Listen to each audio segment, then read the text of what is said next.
Welcome back student, आप सभी का हमारे चैनल पे स्वागत है। चैनल पे नए तो चैनल को सब्सक्राइब कर लीजिएगा, दोस्तों को जरूर शेयर कीजिएगा। चैनल पे नए हैं तो चैनल पे सबसे पहले सब्सक्राइब कर लीजिए। और आज का जो क्लास है उसके बारे में हम लोग पहले डिस्कशन कर लेते हैं। आज का क्लास सीटेट संबंधित है, जिसमें 2021 सीटेट की तैयारी कराई जा रही है। यह क्लास आपकी प्रीवियस ईयर बेस क्वेश्चन के आधार पर होगी और यह क्वेश्चन आप चैप्टर वाइज असेंबल कर दिया गया है, जिससे आपको पढ़ने में आसानी होगी। यदि आप किसी चैप्टर का अध्ययन कर लेते हैं तो उसके बाद ये वीडियो देख के आप अपना क्वेश्चन आंसर कर सकते हैं। तो चलिए हम लोग आपका ज़्यादा समय न लेते हुए क्लास स्टार्ट करते हैं।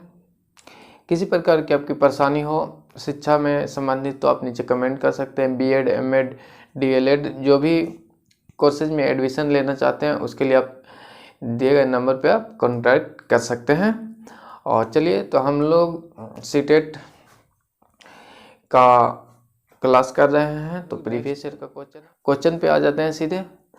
तो यह चैप्टर का नाम आपको बता देते हैं, संज्ञानात्मक विकास एवं नैतिक विकास से संबंधित क्वेश्चन है। आज का जितनी सारी क्वेश्चन होगी वह संज्ञानात्मक विकास एवं नैतिक विकास से संबंधित क्वेश्चन है। ये जो चैप्टर है आपका 7 to 9 क्वेश्चन आपको देखने को मिल सकते हैं इस चैप्टर से। यदि इस चैप्टर को आप कवर कर लेते हैं तो आपकी अच्छी पकड़ हो जाएगी सीडीपी में। और 2-3 चैप्टर ऐसे हैं जिससे वेटेज के हिसाब से ज़्यादा क्वेश्चन पूछे जाते हैं, वो मैं आपको बता दिया करूँगा। बाकी तो सारी चैप्टर हम अध्ययन करेंगे, जैसे कि हमने इससे पहले 2 चैप्टर अध्ययन कर लिए हैं और ये आज तीसरा चैप्टर है संज्ञानात्मक विकास एवं नैतिक विकास। तो चलिए क्वेश्चन नंबर 1 से हम लोग स्टार्ट करते हैं। क्वेश्चन नंबर 1 है, जब शिक्षक को विद्यार्थियों एवं उनकी योग्यता के बारे में सकारात्मक विश्वास होता है तब विद्यार्थी ऑप्शन का उत्साह भंग हो जाता है तथा वे तनाव में आते हैं। ऑप्शन का किसी भी रूप में प्रभावित नहीं होते हैं। और ऑप्शन ग है आपके सीखने के लिए उत्सुक एवं प्रेरित होते हैं। और ऑप्शन घ है किसी तरह का प्रयास करना बंद कर देते हैं। तो इसका सही ऑप्शन नंबर ग हो जाएगा, सीखने के लिए उत्सुक एवं प्रेरित होते हैं। यह क्वेश्चन 2019 में पूछी गई थी। चलिए क्वेश्चन नंबर 2 पे हम लोग चलेंगे। क्वेश्चन नंबर 2 आपके सामने है जेंडर। जेंडर क्या है? जेंडर आपको बीएड या डीएलएड में आपने पढ़ा होगा जेंडर के बारे में। तो चलिए यहाँ ऑप्शन के हिसाब से हम लोग देख लेते हैं। जेंडर क्या है? एक सामाजिक संरचना है। ऑप्शन ख है आर्थिक अवधारणा है। और ऑप्शन ग है एक जैविक निर्धारक है। और ऑप्शन ग एक मनोवैज्ञानिक सत्ता है। तो इसका सही ऑप्शन हो जाएगा ऑप्शन है आपका जेंडर क्या है? जेंडर एक सामाजिक संरचना है। जेंडर में जो है एक सामाजिक संरचना जिसके अंतर्गत हम लोग सभी जेंडर को डिफाइन करते हैं और एक समूह वर्ग इससे बन जाते हैं। चलिए क्वेश्चन नंबर 3 पे हम लोग चलेंगे। क्वेश्चन नंबर 3 आपके सामने, निम्नलिखित में से कौन सा पूर्व क्रियात्मक अवस्था काल के बच्चों की विशेषताएं हैं? तो ऑप्शन का है विलंबित कारण। ऑप्शन खा है विचारों का अनुत्क्रमणीयता। और ऑप्शन गा है वातुर प्रतिक्रिया। और ऑप्शन गा है लक्ष्य निर्देशित व्यवहार। इसका सही ऑप्शन नंबर खा हो जाएगा व्यवहारों की विचारों का अनुत्क्रमणीयता। ने क्वेश्चन नंबर 3 के बाद हम लोग क्वेश्चन नंबर 4 पे चलेंगे। क्वेश्चन नंबर 4 देखेंगे। क्वेश्चन नंबर 4 आपके सामने है, बच्चों और उनके अधिगम के संदर्भ में निम्नलिखित में से कथनों में से कौन सा सही? आपको बताना है कि जो कथन दिए गए हैं बच्चे एवं अधिगम के संबंध में कौन सा कथन सही है। तो ऑप्शन जो का है वह बच्चों की सामाजिक आर्थिक पृष्ठभूमि उनकी प्रेरणा एवं अधिगम क्षमता को निर्धारित व सीमित करती है।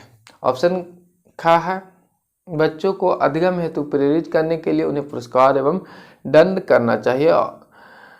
करना चाहिए। ऑप्शन का है सभी बच्चे सीखने के लिए स्वाभाविक रूप से प्रेरित होते हैं तथा सीखने में सक्षम होते हैं। और ऑप्शन घ है बच्चों को सीखने के लिए अभिप्रेरणा तथा सीखने के लिए उनकी सक्षमता केवल आनुवंशिकता के द्वारा पूर्व निर्धारित होती है। तो इसका सही ऑप्शन नंबर ग हो जाएगा। ऑप्शन नंबर ग इज द राइट ऑप्शन। जो बच्चे एवं अधिगम के जो संदर्भ में है वह है सभी बच्चे सीखने के लिए स्वाभाविक रूप से प्रेरित तथा सीखने में सक्षम है। क्वेश्चन नंबर 5 पे हम लोग चलेंगे। क्वेश्चन नंबर 5 देखेंगे। क्वेश्चन नंबर 5 आपके सामने है। क्वेश्चन नंबर 5 ये रहा आपको, जीन पियाजे के अनुसार बच्चे बताना, यानी कथन बच्चे को देखते हैं ऑप्शन का है, बच्चे को उद्दीपन अनुक्रिया संबंधों के सावधानीपूर्ण नियंत्रण के द्वारा एक विशेष तरीके से व्यवहार करने के लिए अनुबंधित किया जा सकता है। और ऑप्शन कहा है को, यानी बच्चे को पुरस्कार एवं दंड के सिद्धांत का प्रयोग करने हेतु विशिष्ट तरीके से व्यवहार करना एवं सीखना सिखाया जा सकता है। और ऑप्शन का है ज्ञान को सक्रिय रूप से संरचित करते हैं, जैसे जैसे वे दुनिया में व्यवहार कौशल का प्रयोग करते हैं वे अन्वेषण करते हैं। और ऑप्शन कहा है प्रेक्षणात्मक अधिगम की प्रक्रिया का अनुसरण करते हुए दूसरे का अवलोकन करते हैं। तो जीन पियाजे के अनुसार बच्चे जो हैं ज्ञान के सक्रिय रूप की संरचित करते हैं, जैसे जैसे वे दुनिया के व्यवहार में आते हैं कौशल का प्रयोग करते हैं और अन्वेषण करते हुए जाते हैं। तो इसका सही ऑप्शन नंबर ग हो जाएगा। जीन पियाजे ने कहा कि बच्चे जब दुनिया के संपर्क में आते हैं तो अपने व्यवहार के कौशल को डेवलप करते हैं और इसके अनुसार अपने जो अधिगम में सुधार करते हैं, अपने व्यवहार में सुधार करते हैं। नेक्स्ट क्वेश्चन नंबर 5 पे चलेंगे, 6 पे चलेंगे। क्वेश्चन नंबर 5 हो गया हम लोग का। क्वेश्चन नंबर 6 देखते हैं। चालक विकास की दर में व्यक्तिगत विविधताएं होती है, फिर भी चालक विकास का क्रम ... से ... तक है। तो इसका सही ऑप्शन जो है ऑप्शन नंबर क्या हो जाएगा, अपरिक्त चालक विकास से अपरिक्त चालक विकास तक, अपरिक्त चालक विकास से परिक्त चालक विकास तक, अस्थूल से अस्थूल तक हो जाएगा। तो इसका सही ऑप्शन है जो है ऑप्शन नंबर का ही राइट ऑप्शन है। तो नेक्स्ट क्वेश्चन हम लोग देखेंगे, क्वेश्चन नंबर 7 पे चलेंगे। अब क्वेश्चन नंबर 7 देख लेते हैं। मौखिक संवाद जो बच्चे अपने आप से करते हैं, यानी मौखिक संवाद देखे होंगे बच्चों को करते हुए, तो उसे लेब बायोगोस्की क्या कहते हैं। हमको बताना है कि मौखिक संवाद जो बच्चे अपने आप से करते हैं उन्हें लेब बायोगोस्की क्या कहते हैं। तो पहला है भ्रांत वार्ता, सेकंड ख है समस्यात्मक वार्ता, और ग है अहम केंद्रित वार्ता, और ऑप्शन घ है व्यक्तिगत वार्ता। तो इसका सही ऑप्शन हो जाएगा व्यक्तिगत वार्ता। लेब बायोगोस्की जो थे उन्हें सामाजिक सांस्कृतिक सिद्धांत दिए थे। इसमें उन्होंने कहा था कि बालक जो है वह व्यक्तियों से सीखता है, अपने समाज से सीखते हैं। तो इसका जो ऑप्शन होगा वह ऑप्शन नंबर घ सही है, व्यक्तिगत वार्ता करते हैं। नेक्स्ट जो क्वेश्चन है क्वेश्चन नंबर 8 पे चलेंगे हम लोग। क्वेश्चन नंबर 8 देख लेते हैं।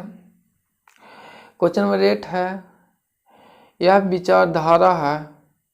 विचारधारा है कि सभी बच्चों का नियमित विद्यालय व्यवस्था में समान शिक्षा प्राप्त करने का अधिकार हो। यह क्वेश्चन 2019 में, यानी सारी क्वेश्चन पिछले ईयर से पूछी गई थी।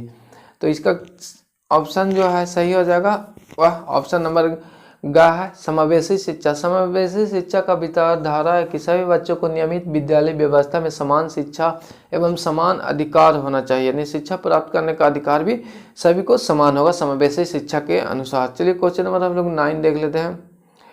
क्वेश्चन नंबर 9 में है, एक शिक्षक को विद्यार्थियों को ...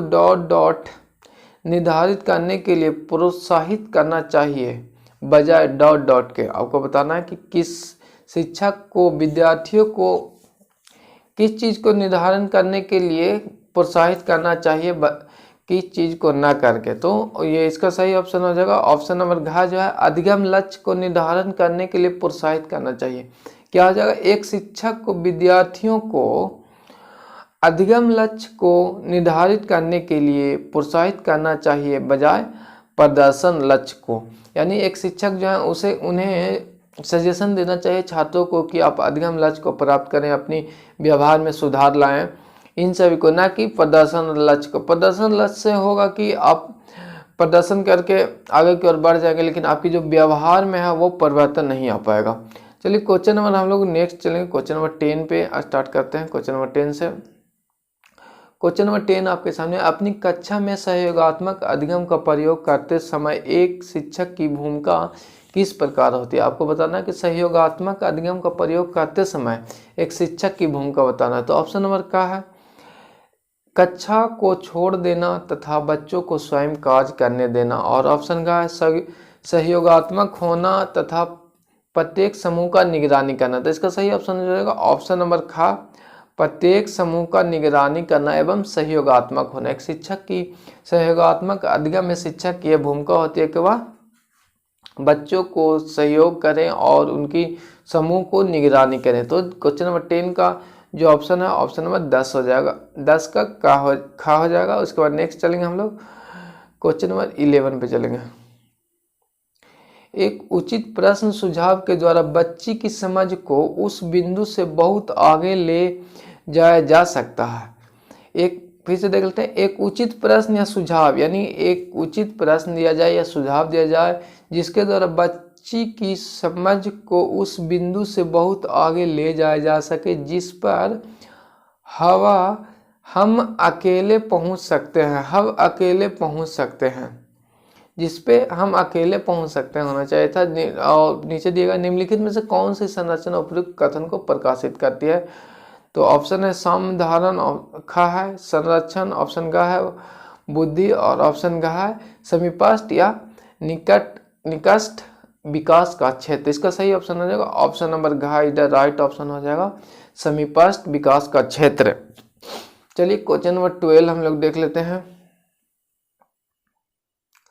क्वेश्चन नंबर 12 में है, लेव वाइगोस्की के अनुसार आधारभूत मानसिक क्षमताओं को मुख्य रूप से किसके द्वारा उच्चतर संज्ञानात्मक प्रक्रियाओं में बदला जाता है। आपको बताना है कि लेव वाइगोस्की के अनुसार आधारभूत मानसिक क्षमताओं को मुख्य रूप से किसके द्वारा उच्चतर संज्ञानात्मक प्रतिक्रिया में बदला जाता है। तो ऑप्शन नंबर का है सामाजिक पारस्परिक संबंध। तो इसका सही ऑप्शन हो जाएगा ऑप्शन नंबर का। जैसे कि मैंने स्टार्टिंग में बताया था, लेव वाइगोस्की देखेंगे तो सामाजिक संस्कृति की बात कही जाती है लेव वाइगोस्की के सिद्धांत के अंतर्गत। तो जैसे ही आप सामाजिक देखें 99% आपकी चांस बनेगी कि वही ऑप्शन हो जाएगा। तो ज़्यादा दिमाग नहीं लगाना है, लेव वाइगोस्की देखते ही सामाजिक चीज़ आए, संस्कृति का है तो आप मार सकते हैं, यदि नहीं क्वेश्चन आपको याद है तब। चलिए क्वेश्चन नंबर 13 पे हम लोग चलेंगे। निम्नलिखित कथनों में से कौन सा विकास एवं अधिगम के विचार संबंध को सही तरीके से सूचित करता है। आपको बताना है कि कौन सा कथन वह अधिगम एवं विकास के संबंध को सही तरीके से सूचित करता है। ऑप्शन जो है ऑप्शन नंबर का है अधिगम विकास का ध्यान किए बिना घटित होता है, ये गलत है।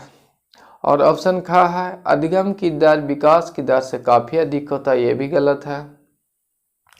ऑप्शन गा है विकास एवं अधिगम अंतर संबंधित और अंतर निर्भर होते हैं, ये सही है। और देख लेते हैं घा विकास एवं अधिगम संबंधित नहीं होते, तो ये भी गलत है। तो इसका सही ऑप्शन हो जाएगा ऑप्शन नंबर ग। 15 का जो ऑप्शन हो जाएगा ऑप्शन नंबर ग इज द राइट ऑप्शन।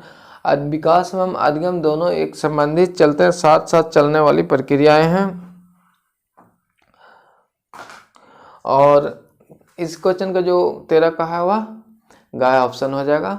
विकास एवं अधिगम जो है साथ साथ चलने वाली प्रक्रिया है, एक्युमुलेट माने साथ में चलती है, दोनों का संबंध एक दूसरे से होते हैं। चलिए क्वेश्चन नंबर 14 पे हम लोग चलेंगे। क्वेश्चन नंबर 14 देख लेंगे। निम्नलिखित में से कौन सा मूर्त क्रियात्मक अवस्था के प्रमुख कौशल में से एक है। आपको बताना है कि मूर्त क्रियात्मक अवस्था के प्रमुख कौशल में से एक है। तो ऑप्शन का है सुरक्षित रखने की योग्यता, ऑप्शन का परिकल्पित निगमनात्मक तर्क, और ऑप्शन ग है द्वितीयक वार्तुल प्रतिक्रिया, और ऑप्शन ग है सविजात्मक चिंतन। इसका सही ऑप्शन हो जाएगा ऑप्शन नंबर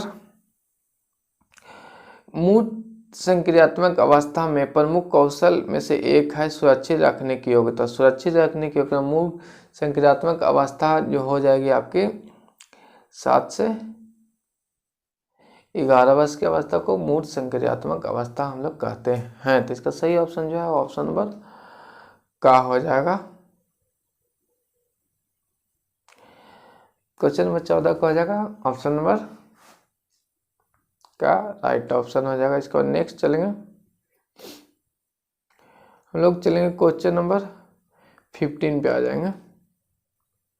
जीन पियाजे एवं लेव वाइगोस्की जैसे निर्मातिवादी अधिगम को किस रूप में देखते हैं। आपको बताना है कि जीन पियाजे एवं लेव वाइगोस्की का हम लोग किस रूप में देखते हैं। तो इसका सही ऑप्शन हो जाएगा ऑप्शन नंबर ग सक्रिय विनियोजन से अर्थ निर्माण की प्रक्रिया में होते हैं। ये जो है सक्रिय विनियोजन से अर्थ निर्माण की प्रक्रिया जीन पियाजे में हम लेव वाइगोस्की जिसके निर्मातावादी अधिगम के रूप में हम देख सकते हैं।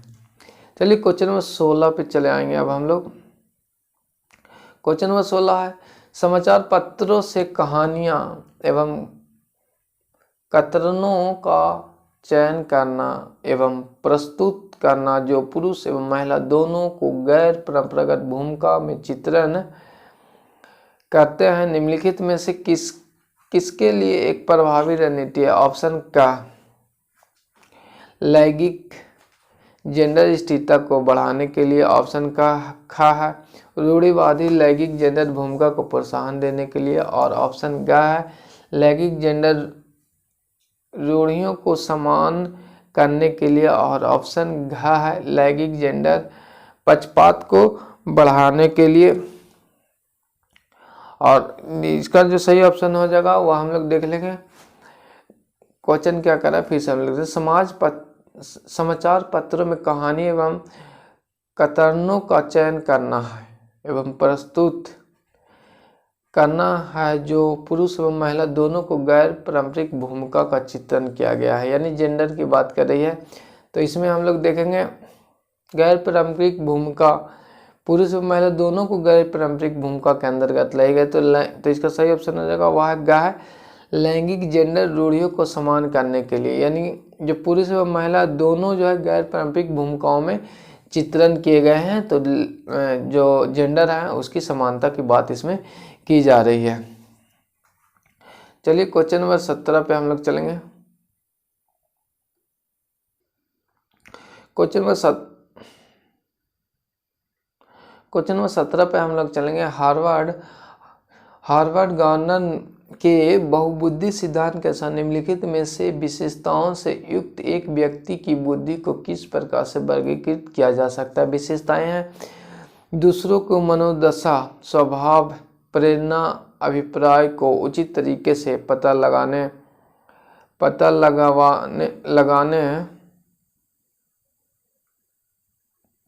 एवं प्रतिक्रिया करने की योग्यता। ऑप्शन नंबर का है अंतरावैयक्तिक और ऑप्शन खा है अंतर्वैयक्तिक। तो इसका सही ऑप्शन हो जाएगा खा अंतर्वैयक्तिक। क्वेश्चन नंबर 18 हम लोग देखेंगे। क्वेश्चन नंबर 18 जो 2018 में पूछा गया, क्वेश्चन नंबर 18 भी है और यह 2018 में पूछा गया है। तो देख लेते हैं क्वेश्चन नंबर 18। एक 3 साल का बच्चा बताता है कि दूध बूथ पर एक मशीन द्वारा दूध का उत्पादन होता है, यानी एक बच्चा है जो कहता है कि दूध बूथ पर दूध का उत्पादन किससे होता है? मशीन से होता है। तो निम्नलिखित कथनों से बच्चे की समझ का सबसे अच्छा स्पष्टीकरण आपको बताना है। तो ऑप्शन नंबर का है बच्चे का जवाब दूध बूथ से दूध खरीदने के अपने अनुभव पर आधारित है। सही बात है कि बच्चे को जो अनुभव है वह कि बच्चे जो बोलते हैं कि मशीन दूध का उत्पादन करते हैं, इसका जो सही स्पष्टीकरण है ऑप्शन नंबर का में है बच्चे का जवाब दूध बूथ से दूध खरीदने के अपने अनुभव पे आधारित है। ऑप्शन नंबर खा देख लेते हैं। बच्चे ने गाय को कभी नहीं देखा, ये आप मान सकते हैं कि बच्चे ने जो गाय को कभी नहीं देखा है, तो ये थोड़े ना कह सकते हैं कि दूध मशीन से उत्पादन होते हैं। तो ये ऑप्शन गलत हो जाएगा आपका। इसके बाद नेक्स्ट देख लेते हैं। बच्चे का परिवार बच्चे के प्रेरक वातावरण प्रदान नहीं करते हैं, ये भी गलत बात है। वातावरण प्रदान प्रेरक करने से उसमें कुछ चीज़ों की जानकारी होगी, लेकिन ये थोड़े हम कर सकते हैं कि बच्चे जो बोल रहे हैं मशीन से दूध उत्पादन होते हैं। तो इसका जो सही ऑप्शन है वह ऑप्शन नंबर का में ही छिपा हुआ है कि बच्चे को जो जवाब दिए हैं वह दूध खरीदने से अपने अनुभव के हिसाब से वो बोल रहे हैं कि मशीन दूध देते हैं। चलिए क्वेश्चन नंबर 19 पे हम लोग चलेंगे। क्वेश्चन नंबर 19 राष्ट्रीय पाठचर्या फ्रेमवर्क 2005 ने अपने समझ को डॉट से किया है। तो ऑप्शन का है व्यवहारवादी, दूसरा रचनावादी। तो इसका सही ऑप्शन ऑप्शन नंबर खा हो जाएगा, रचनावाद है। राष्ट्रीय पाठचर्या फ्रेमवर्क एक चैप्टर है, इसे भी आपको पढ़ना है। तो इसका जो सही ऑप्शन है ऑप्शन नंबर का रचनावाद हो जाएगा। तो किसी प्रकार की आपकी परेशानी हो सीटेट संबंधित तो आप नीचे कमेंट कर सकते हैं। कोई भी कन्फ्यूजन हो सीटेट में तो आप नीचे कमेंट कर सकते हैं। चलिए आज के लिए वीडियो बस इतना ही, और नेक्स्ट वीडियो में ये जो चैप्टर है संज्ञानात्मक विकास एवं नैतिक विकास लगभग 3 से 4 क्लास चलेंगे। इसमें जो अभी तक जो क्वेश्चन पूछे गए हैं वह टोटल आपको 60 से 70 क्वेश्चन के आसपास पूछे गए, जबकि हम लोगों ने 2 चैप्टर अध्ययन किए थे तो उसमें से 15 से 17 क्वेश्चन तक ही दोनों चैप्टरों में प्रीवियस ईयर में क्वेश्चन पूछे गए हैं। इसीलिए आपको सजेशन दे रहे हैं कि इस चैप्टर को आप ध्यान से पढ़ेंगे, अच्छे से पढ़ेंगे, जिससे कि आपका स्कोरिंग 30 के आसपास आ जाए।